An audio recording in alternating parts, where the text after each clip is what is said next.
అవుతుంది. ఆయన ఈ లోకాన్ని మనల్ని ఎంతగానో ప్రేమించి మన కొరకు ఆయన ఈ లోకంలో మానవుడిగా జన్మించి ఆయన శిలువలో మనందరి కొరకు ఆయన మరణించారు. ప్రభువైన యేసుక్రీస్తు ఎవరు అంటే ఈ లోకంలో మానవుల యొక్క రక్షణ కొరకు, మనుషుల యొక్క పాపముల కొరకు ఆయన ఈ లోకంలో మానవుడిగా జన్మించి ఆయన శిలువలో మనందరి కొరకు మరణించిన ఆ యొక్క దేవుడే ప్రభువైన యేసుక్రీస్తు.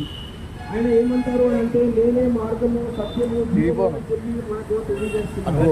ప్రభువైన యేసుక్రీస్తు ఆయనే మార్గము సత్యము జీవమై ఉన్నాడు అని చెప్పి ఆయన తెలియజేస్తున్నారు. ఆయన దేని కొరకు ఈ లోకంలో మరణించారు అని అంటే ఈ లోకంలో ఉన్న మానవుల యొక్క పాపములను తీసివేయడానికి ప్రభువైన యేసుక్రీస్తు ఆయన శిలువలో మరణించారు. ఈ లోకంలో మనుషులందరూ కూడా పాపములోనే జన్మించి చివరికి ఒక రోజు అదే పాపంలో మరణిస్తున్నారు.